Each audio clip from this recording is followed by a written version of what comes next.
సభ్యులు జేఎన్వి గోపాల్ గారిని మాట్లాడవలసిందిగా కోరుతున్నాం. గోపీమూర్తి గారికి వేదిక మీద ఉన్నటువంటి ఉద్యోగ కార్మిక సంఘాల నేతలందరికీ కూడా సిఐటియు జిల్లా కమిటీ తరఫున అభినందనలు ధన్యవాదాలు తెలియజేస్తూ అందరూ కూడా పాల్గొవాలని పిలిపించారు. మరి పాల్గొంటామనే వాళ్ళందరూ కూడా చేతులు ఆమోదం లేకపోనియా లేకపోతే పార్లమెంట్ లో ఎంపీలు వ్యతిరేకంగా ఓటేయడం వల్ల వెనకపోనియా మన కార్మికులకు చెప్పాలి.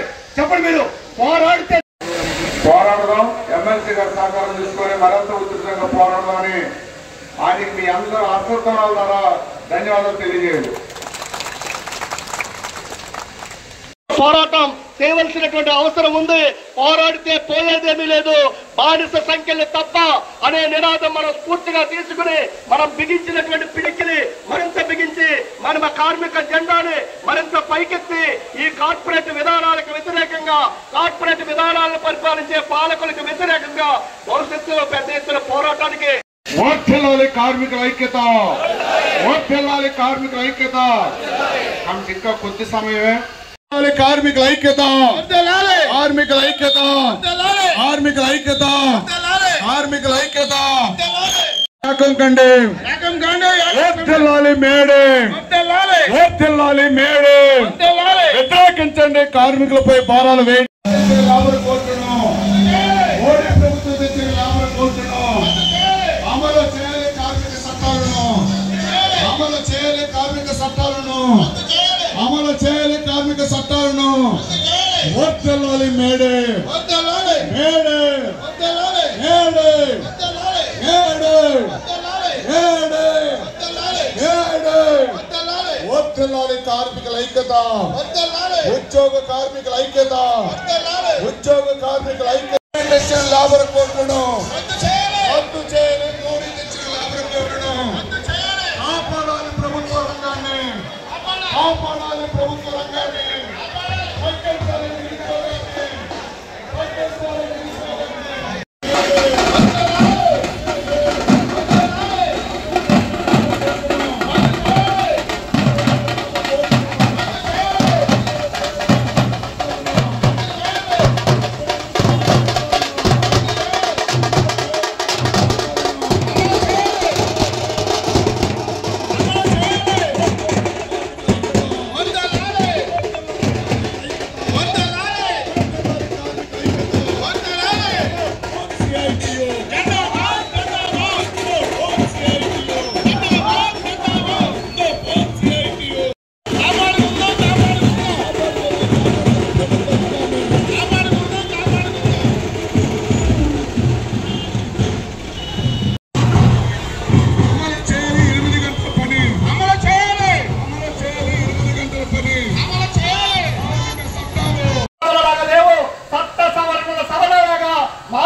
గత పాలకులు అంటే ఇప్పుడున్నటువంటి ఎన్డీఏ కూటమి కంటే పూర్వకాలంలో ఉన్నటువంటి 1991 కంటే ముందున్నటువంటి కాంగ్రెస్ పార్టీ కార్మికులకు వ్యతిరేకంగా విధానాలు అమలు చేయాలంటే గుట్టు చప్పుడుగా ఎవరికి తెలియకోకుండా వాళ్ళు అమలు చేసేవారు. కానీ ఈ రోజున నేరుగానే అమలు చేస్తా ఉన్నారు. కార్మికులకు వ్యతిరేకమైనటువంటి చట్టాలు అమలు చేస్తున్నటువంటి పరిస్థితి ఉంది. రైతులకు వ్యతిరేకమైనటువంటి చట్టాలు అమలు చేస్తున్నటువంటి పరిస్థితి ఉంది. ఈ రోజున మొత్తం ప్రజానికానికి కార్మికులకి వ్యతిరేకమైనటువంటి చట్టాలు చేస్తూ కార్పొరేట్లకి లేదంటే పెట్టుబడిదారులకు అనుకూలమైనటువంటి చట్టాలు చేస్తా ఉన్నారు.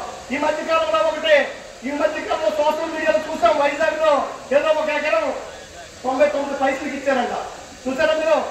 చూసారా? ఒక ఎకరం మన భీమవరంలో సెంటు భూమి ఎంత అంటే ఒక ఎకరం భూమిని పెట్టుబడిదారులకి కార్పొరేట్ కంపెనీలకి కనీసం రూపాయి కూడా కాదు 99 పైసలకి ఇచ్చారంట. వాళ్ళు ఏం చెప్తున్నారంటే అక్కడ కంపెనీ పెడతారు, కంపెనీ పెడితే ఆంధ్రప్రదేశ్ లో ఉన్నటువంటి ప్రజలకి ఉద్యోగాలు వస్తాయి, ఉద్యోగాలు రావడం వల్ల ఆ కంపెనీకి ఇస్తారని చెప్పి కళ్ళపల్లి కబుర్లు చెప్పి ప్రజల యొక్క సొమ్ముని ఈ రోజున కార్పొరేట్లకి దారాదత్తం చేసుకున్నటువంటి పరిస్థితి కనబడతా ఉంది.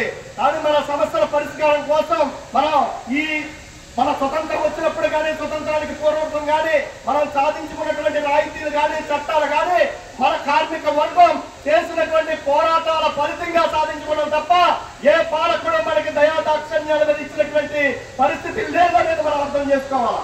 అంటే మనకు అనుకూలమైనటువంటి నిర్ణయాలు, మనకు అనుకూలమైనటువంటి చట్టాలు రావాలంటే చట్టసభలో ఎవరుండాలి? మనకు అనుకూలమైనటువంటి ఆలోచన చేసే వాళ్ళు ఉంటేనే మనకు అనుకూలమైనటువంటి విధానాలు, మన అనుకూలమైనటువంటి చట్టాలు మనకు వస్తాయి. మరి గతంలో ఎందుకు వచ్చింది, ఇప్పుడు ఎందుకు రావట్లేదు అనేది మనం అర్థం చేసుకోవాలి. గతంలో అయితే పార్లమెంట్ లో కానీ లేదా శాసనసభలో కానీ వామపక్ష పార్టీలు కానీ ఉన్నటువంటి ప్రజాప్రతినిధులు శాసనసభలో ఉండి లేదా పార్లమెంట్ లో ఉండి కార్మికులకు అనుకూలంగా చట్టాలు తీసుకొస్తావా లేదా నీ సంగతి తెలుస్తాం, అవసరమైతే లోపల దెబ్బలట్టమే కాదు బయట కూడా పోరాటం చేస్తామని చెప్పి వామపక్ష పార్టీ ప్రజాప్రతినిధులు లోపల దెబ్బలాడారు. కాబట్టి మనకు కనీసంగా ఈ చట్టాలైనా ఉన్నాయి. మరి ఇప్పుడు పరిస్థితి ఏంటి? ఈ రోజున పార్లమెంట్ లో వామపక్ష పార్టీల బలం తగ్గింది. శాసనసభ అయితే సున్నా, అటు తెలంగాణ కావచ్చు ఇక్కడ కావచ్చు. శాసన మండలిలో చూస్తే ఈ రోజున అటువంటి వామపక్ష భావజాలం కలిగినటువంటి కార్మికుల గురించి మాట్లాడే బలం కూడా బాగా తగ్గిపోయి 1-2 పరిస్థితుల్లో ఉండిపోయాం. అంటే మనల్ని ఆలోచించే మనకు అనుకూలమైనటువంటి వ్యక్తులు చట్టాలు చేసే చోట లేరు కాబట్టి మనకి వ్యతిరేకమైనటువంటి నిర్ణయాలు జరుగుతూ ఉన్నాయి. కార్పొరేట్లకు అనుకూలమైనటువంటి వ్యక్తులు ఈ రోజున శాసన మండలిలో, శాసనసభలోనూ, పార్లమెంట్ లోనూ ఉన్నారు కాబట్టి కార్పొరేట్లకు అనుకూలమైనటువంటి నిర్ణయాలు జరుగుతూ ఉన్నాయి. అందుకోసమే మనం సాధించుకున్నటువంటి హక్కులు కూడా ఈ రోజున కలరాస్తా ఉన్నారు. ప్రపంచ వ్యాప్తంగా ఉన్నటువంటి 8 గంటల పని విధానాన్ని తీసి ఈ రోజున భారతదేశంలో 12 గంటలు పనిచేయాలని చెప్పి ఈ రోజున చట్టాలు చేస్తున్నటువంటి పరిస్థితి కనబడతా ఉంది. కాబట్టి రాబోయే కాలంలో ఉద్యోగులు, ఉపాధ్యాయులు, కార్మిక వర్గం, రైతులు, కార్మికులు, కర్షకులు పెద్ద ఎత్తున ఐక్యంగా పోరాటం చేసి ఈ యొక్క పాలకుల యొక్క మెడలు వచ్చి మీరు మా సమస్యలు పరిష్కరిస్తారా లేదా అనే విధంగా మనం పెద్ద ఎత్తున పోరాటం చేయవలసినటువంటి అవసరం ఉంది. మరింత యూనిటీగా వెళ్ళవలసినటువంటి అవసరం కూడా ఉందని చెప్పి సందర్భంగా తెలియజేస్తా ఉన్నాం. సోదరులారా, మరి మేడే అంటే ప్రతి సంవత్సరం కూడా టెంట్లు వేసుకుని మైకులు పెట్టుకుని కూర్చుని మాట్లాడుకుని వెళ్ళిపోయే ఇదొక తంతు కాదు, ఇదొక మొక్కుబడి కార్యక్రమం కాదు. మరి దేనికోసం మనందరం కూడా మేడేని జరుపుకుంటా ఉన్నాం. మనం మేడేని దేనికోసం జరుపుకున్నాం అంటే మనందరం కూడా చేయి ఎదగ పెట్టి మనం ప్రమాణం చేయడం కోసం, ప్రతిజ్ఞ చేయడం కోసం ఈ మేడేని జరుపుకున్నాం. ఏమని అంటే మన పూర్వీకులు, మన పెద్దలు రక్తం దారపోసి, చెమటని దారపోసి వారందరూ కూడా సాధించినటువంటి హక్కుల్ని ఈ 139 సంవత్సరాల పాటు 1886లో 8 గంటల పనిదినం ప్రారంభమైంది. ఇప్పటికే 139 సంవత్సరాలు అయింది. ఈ 139 సంవత్సరాల కాలంలో ప్రపంచంలో కానీ భారతదేశంలో కానీ ఏ దేశ అధ్యక్షుడు కానీ ఏ దేశ ప్రధాని కానీ మన కార్మిక వర్గం పుట్లో ఎవరో కూడా వేలు పెట్టలేదు, భయపడ్డారు. కానీ ఈ రోజున ప్రపంచంలోనూ భారతదేశంలోనూ కూడా మన కార్మిక వర్గం సాధించుకున్నటువంటి హక్కుల్ని తీసేయడం కోసం, కాలరాయడం కోసం ఇవాళ ప్రయత్నం జరుగుతూ ఉంది. అందువల్ల ఇవాళ మనందరం కార్మిక వర్గం ఇవాళ మీటింగ్ పెట్టుకుని సెలవు తీసుకుని ఇంటికి వెళ్ళిపోవడం కాదు. మా పెద్దవాళ్ళు, మా పూర్వీకులు సాధించిన హక్కుల్ని మేము కాపాడుకుంటాం, మేము రక్షించుకుంటాం అని శపథం చేయడం కోసం, ప్రతిజ్ఞ చేయడం కోసమే ఈ మేడే దినోత్సవాన్ని జరుపుకున్నామని చెప్పేసి మన కార్మిక వర్గం అందరూ కూడా మనం గుర్తించాలి.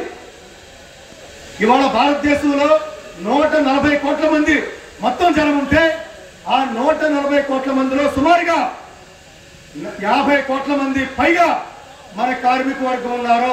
కార్మిక వర్గం అంటే బస్తాలు మోసేవాడే కార్మికుడు కాదు, ఎండలో పనిచేసేవాడే కార్మికుడు కాదు, ఏసీ రూములో పనిచేసే చేతగాడు కూడా కార్మికుడి లెక్కే. అది మీరు అర్థం చేసుకోవాలి. బస్తాలు మోసేవాళ్ళు, చెమటలో పనిచేసేవాళ్ళు, ఎండలో పనిచేసేవాళ్ళు మాత్రమే కార్మికులు కాదు. ప్రతి ఉద్యోగి, సాఫ్ట్వేర్ ఇంజనీరు, బ్యాంకుల్లో పనిచేసేవాళ్ళు, రైల్వే పనిచేసేవాళ్ళు, విద్యుత్తులో పనిచేసేవాళ్ళు, ఆర్టీసీలో పనిచేసేవాళ్ళు వీళ్ళందరూ కూడా కార్మికులే. ఎందుకంటే ఒక యజమాని ఒక యజమాని జీతం తీసుకుని నెలలో జీతం తీసుకునే ప్రతి ఒక్కరు కూడా కార్మికుడే. ఉద్యోగం లేకపోతే భవిష్యత్తు లేదు, జీతం లేకపోతే భవిష్యత్తు లేదు. కాబట్టి ఉద్యోగులకి, కార్మికులకి జీతంలో తేడా ఉంది, పనిలో తేడా ఉంది తప్ప వీళ్ళందరూ కూడా ఒకే వర్గం, మనందరం కూడా ఒకటే. మరి ఎంతమంది ఉన్నాం మనం? ఈ దేశంలో 50 కోట్ల మంది పైగా మనం ఉన్నాం. అలాగే కూలీలు, రైతులు వాళ్ళు కూడా ఈ దేశంలో ఒక 60 కోట్ల మంది పైగా వాళ్ళు కూడా ఉన్నారు. మరి ఈ దేశంలో రైతులకు వ్యతిరేకంగా మోడీ గారు, మన కార్మికుడికి వ్యతిరేకంగా మోడీ గారు ఏవైతే కార్మిక చట్టాలు రద్దు చేసి లేబర్ కోడ్లు తెచ్చాడో అదే విధంగా భారతదేశంలో రైతులకు వ్యతిరేకంగా చిన్న రైతులు, సన్నకారు రైతులు, మధ్యతరగతి రైతులు, ఇంకా చెప్పాలంటే ధనిక రైతులు వీళ్ళందరికీ కూడా నష్టం కలిగించే విధంగా మోడీ చట్టాలు తెచ్చాడు. దేనికోసం? మోడీ తెచ్చిన ఉద్దేశం ఏంటంటే ఈ దేశంలో ఎకరం రైతులు, 2 ఎకరం రైతులు, 3 ఎకరం రైతులు, 10 ఎకరం ఈ చిన్న చిన్న రైతులు భారతదేశంలో ఉండటానికి వీల్లేదు. మరి వ్యవసాయం ఎవరు చేయాలి? వ్యవసాయం ఎవరు చేయాలంటే కార్పొరేట్లు వ్యవసాయం చేయాలి. కార్పొరేట్లు ఎలాగా? 500 ఎకరాలు, 1000 ఎకరాలు, 2000 ఎకరాలు, 3000 ఎకరాలు కార్పొరేట్లు పెద్ద పెద్ద మిషనరీస్ తోటి మొత్తం అన్ని భూములన్నింటినీ కూడా వాళ్ళకి అప్పగించేస్తే కార్పొరేట్లు వ్యవసాయం చేస్తారు.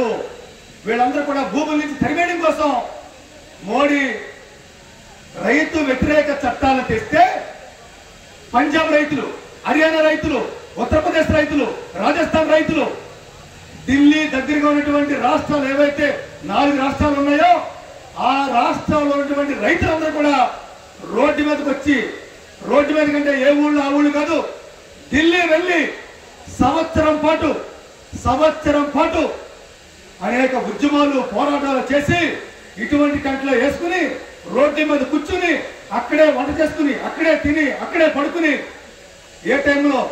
కరోనా టైంలో పెద్ద ఎత్తున ఉద్యమం చేసే ఫలితంగా సుమారుగా సంవత్సరం పాటు ఉద్యమం చేస్తే 800 నుంచి 900 మంది రైతులు గుండెపోటుతోటి, లాఠీ దెబ్బలతోటి, అలాగే అనేక కారణాలతోటి మొత్తం 900 సుమారుగా రైతులు ఆ సంవత్సర కాలం పాటు ఉద్యమంలో మరణిస్తే చివరికి త్వరలో ఎన్నికలు రాబోతున్నాయనగా ఉత్తరప్రదేశ్ లో ఎన్నికలు రాబోతున్నాయి, రాజస్థాన్ లో ఎన్నికలు రాబోతున్నాయి, ఇతర రాష్ట్రాల్లో ఎన్నికలు రాబోతున్నాయి. ఆ ఎన్నికల్లో తిరిగి బీజేపీ గెలవాలంటే ఈ రైతు చట్టాలను రద్దు చేయకుండా మనం ఎన్నికల్లోకి వెళ్ళలేమని చెప్పేసి అప్పుడు భావించి స్వయంగా ప్రధానమంత్రి నేను రైతులకి క్షమాపణ చెప్తున్నాను, మీకు నమస్కారం చెప్తున్నాను, మీరు పోరాటం విరమించండి, మీరు పోరాటం విరమించి మీ ఇళ్ళకి వెళ్ళిపోండి, నేను ఈ చట్టాలు రద్దు చేస్తానని చెప్పేసి రైతాంగానికి చెప్పిన చరిత్ర ఇవాళ భారతదేశంలో ఉంది.